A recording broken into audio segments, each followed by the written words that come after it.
Hello, and welcome to Rocket Fuel, your daily update of everything that's happening in the Rocket Pool community. My name is Wack. Today is August 1st, and today's episode is going to cover a whole lot of stuff about the price action, which is hitting all-time lows.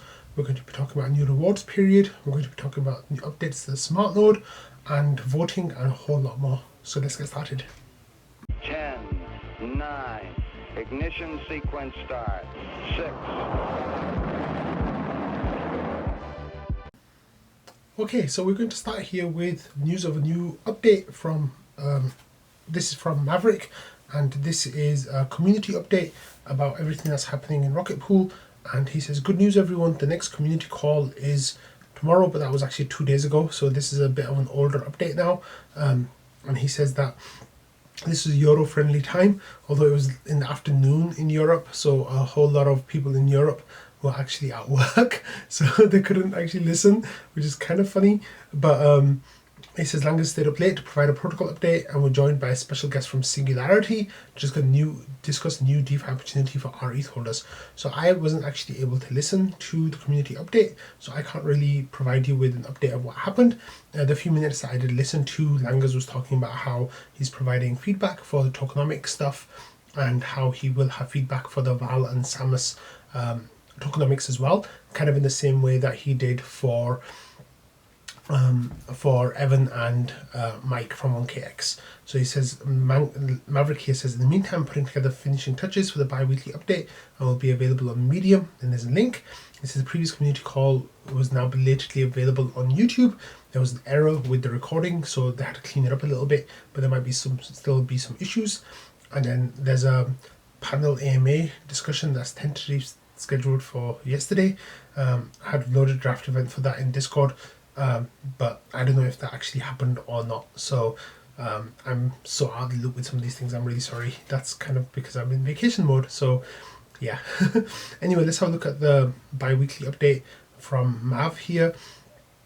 And here we see that, the RE supply declined by 0.1% to 500,865, which is an annual decline of 3%. So it looks like the decline in our ETH supply has slowed down. The active mini pool count has declined by 0.8%, and that's an annual decline of 22%. And node operator count increased 0.2% to 3,723, which is an annualized growth of 4%. So of course, the node operator count is one of those numbers that never goes down. So that number is a lot higher than it should be. I think we actually have around 2,200 node operators, including all nodes, and around 1,800 node operators without including all nodes. Then with the smart node, there's some news that is spoiling here, so I'm going to talk about that later. R&D, they're finalizing post-Houston items, such as governance stuff that we're going to talk about later as well. And Kane shared thoughts on EIP 4788. With governance, there's a lot of governance stuff going on with the tokenomics, and there's sentiment poll that we talked about in Rocket Fuel a few days ago, and then the GMC released results of round 14, which we talked about in Rocket Fuel, and the GMC worked with flat money to fund individuals and teams building on base, which we also talked about on Rocket Fuel. With the integrations here, a privacy protocol now supports RETH, which is pretty cool. RETH is available on Gnosis chain, which is also cool. Media marketing DL news covered tokenomics rework. Langas is participating in the panel AMA. There was a call to support testing of Rocket Lend, which please definitely go and do that. And that's really cool that Maverick here is highlighting a tweet from the Rocket Fuel intern, which is pretty cool. Beefy highlighted some attractive DeFi opportunities for our ETH holders, and Flat Money is providing some strong returns for our ETH holders as well. So if you're interested in any of that stuff, definitely go and check that out. Thank you, Mav, for the update. Okay, starting with actual news now. So like yesterday was rewards day, and things have been quite bad recently. Like, there's no sugarcoating it. There've been a bunch of people with sizable RPL bags who've been dumping their RPL. This one person here, 0C82, sold around 50,000 RPL over the course of a few hours, and it smacked the ratio down to all-time lows. and Ramana of course updated that, so we've got new all-time all-time low ratios post Atlas here. And then Thomas said, if you kind of reminded everyone that if you are a whale, if you're trying to sell in size, Thomas will buy your RPL from you, so you don't have to dump it on the market. But I don't know if anyone has actually taken up Thomas on that offer yet. But yeah, if you are trying to sell sizable amounts of RPL, reach out to Thomas and he will buy that RPL off you. So that's definitely something to keep in mind instead of just dumping it on the market. And then we got another all-time low, 0.05454, sorry, and then I updated it, and there was another low, 54407, and then today sadly we had 4444, so quadruple four.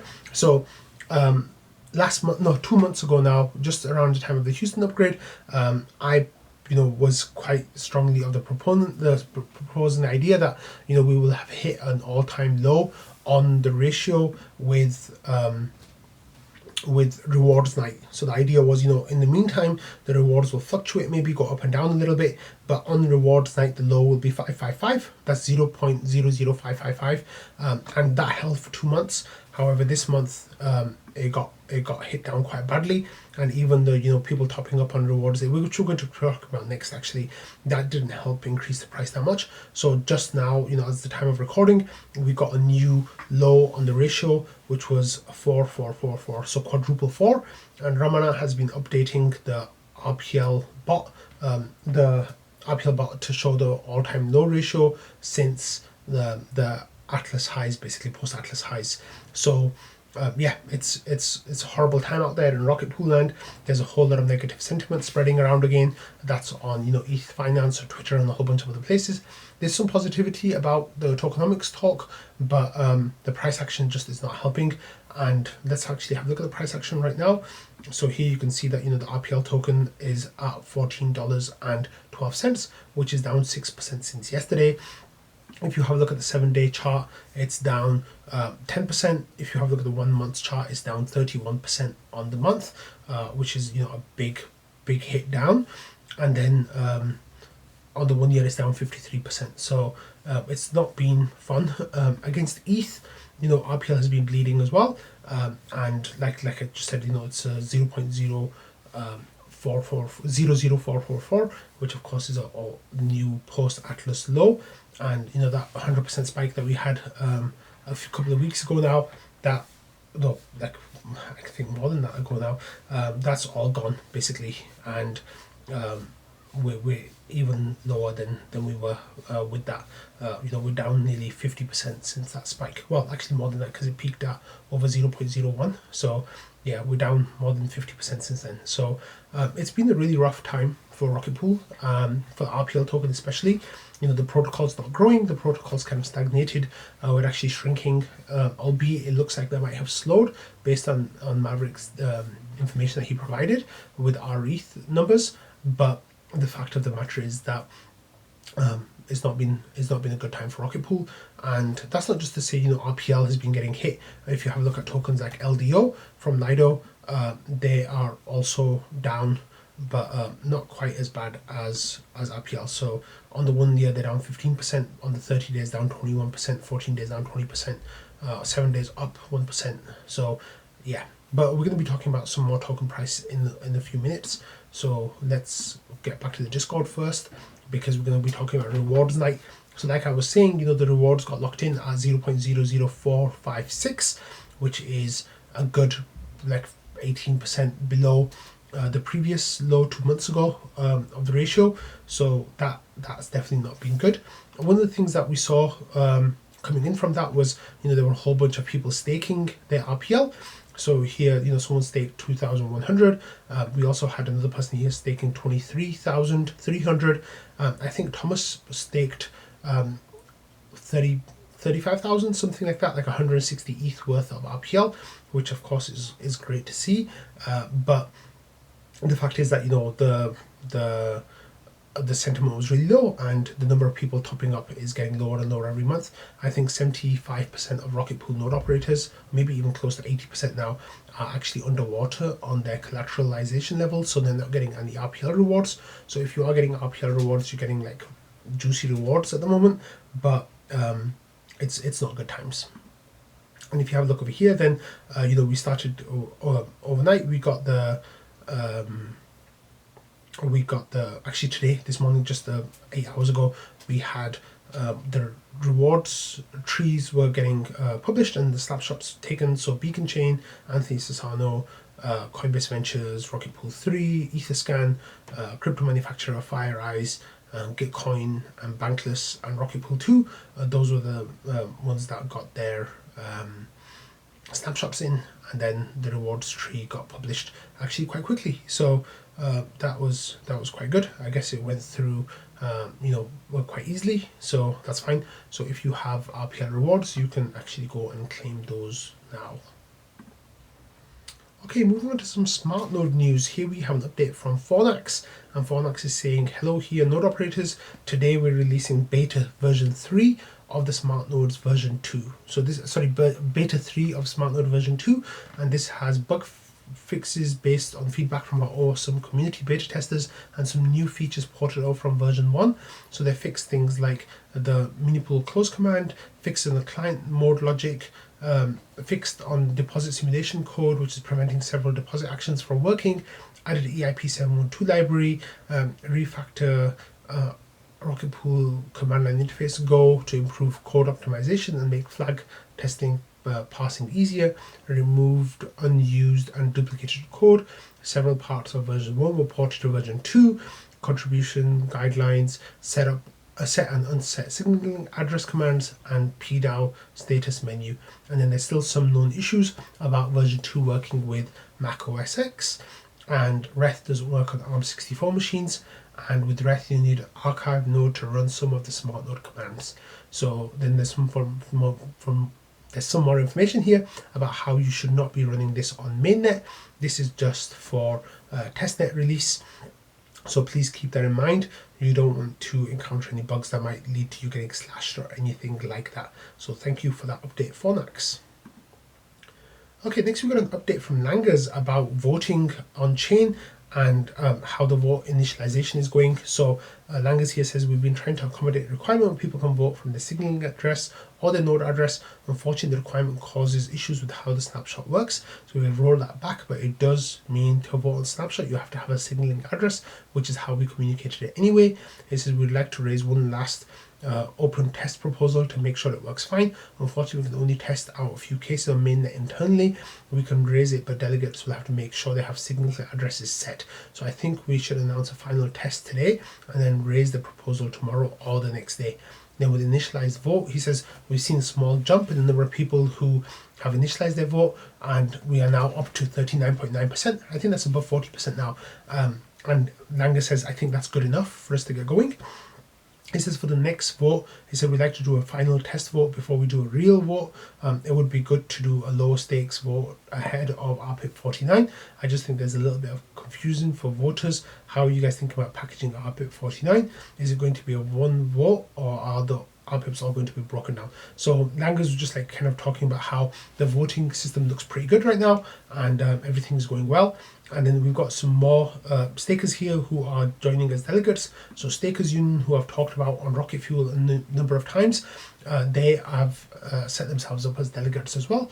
They currently have a vote power of 20 votes, but they said the Stakers Union is now a Rocket Pool delegate. Consider delegating your voting rights, as we will always support proposals favouring our members.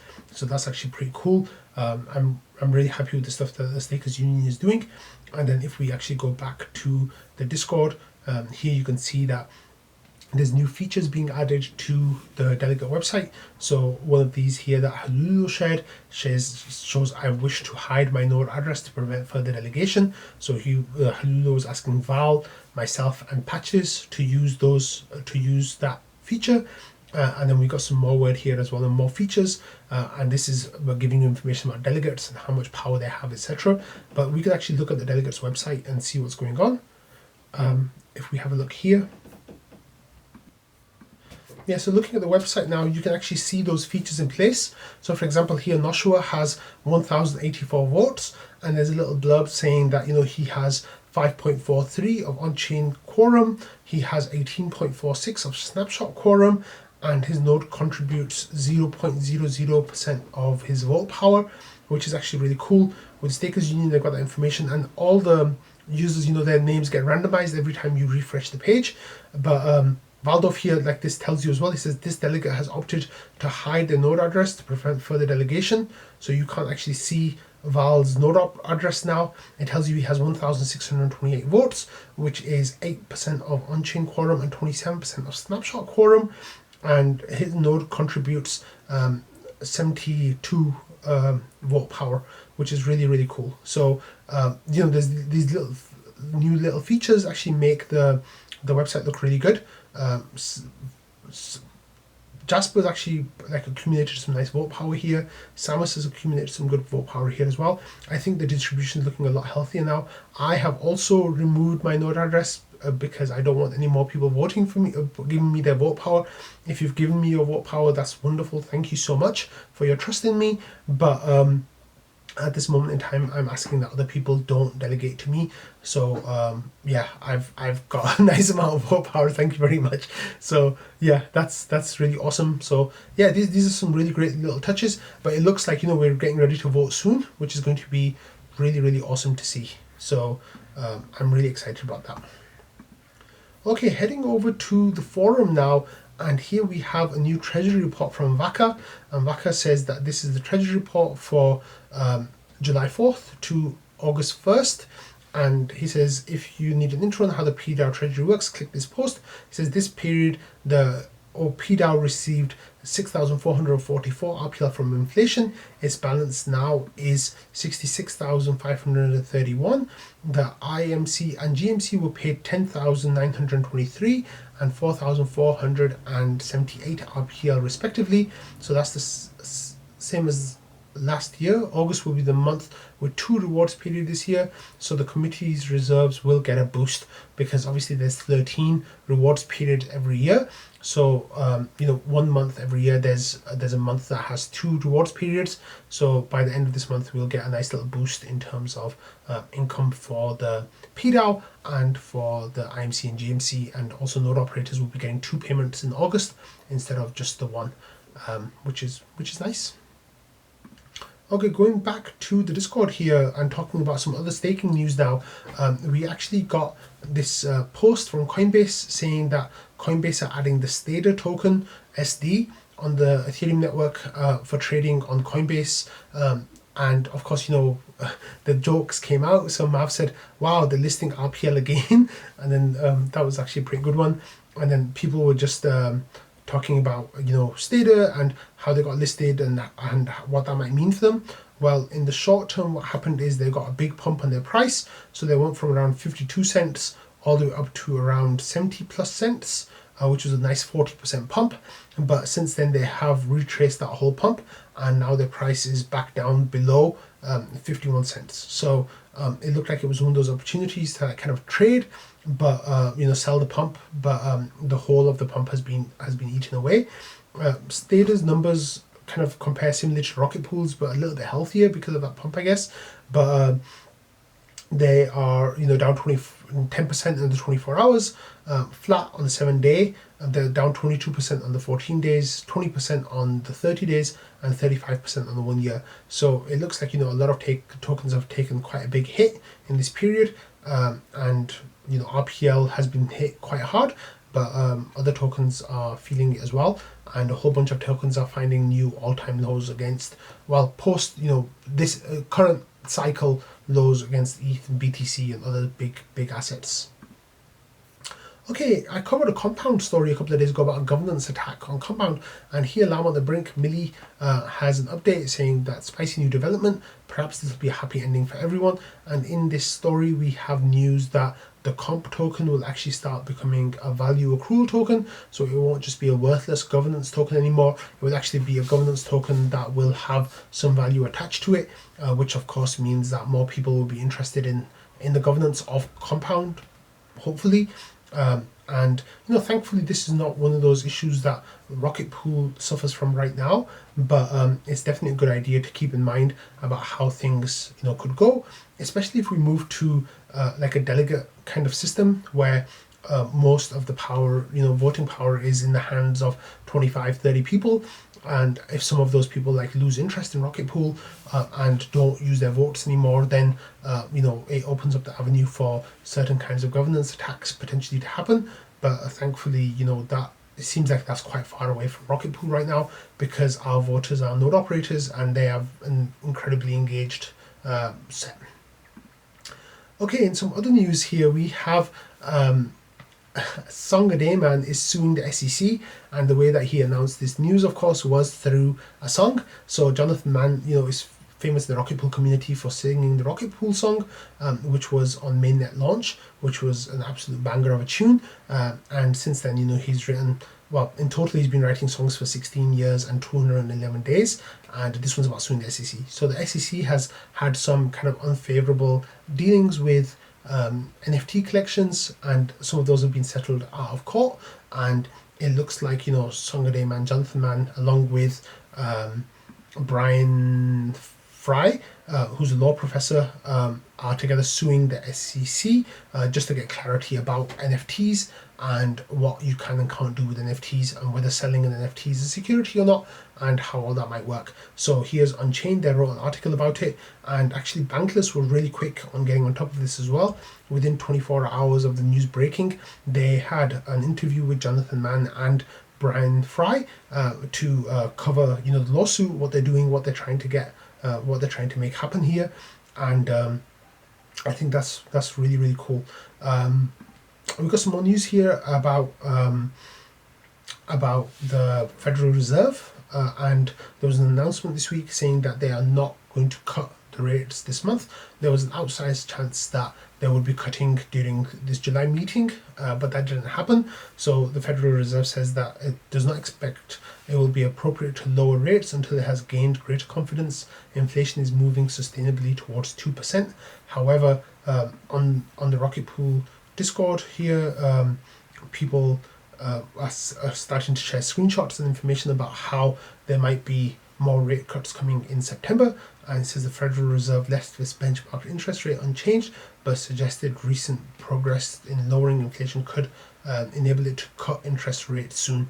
Now that September number is really interesting. If you have a look at the FedWatch tool for September 18th, it says that there's a 100% chance that the interest rate will be lowered according to these probabilities, and there's an 85% chance that it will be cut by a quarter of a percentage point, 250 bips, and there's also 16% chance that will be cut by half a percentage point, which is 500 bips. So that is actually really interesting how that's going to go.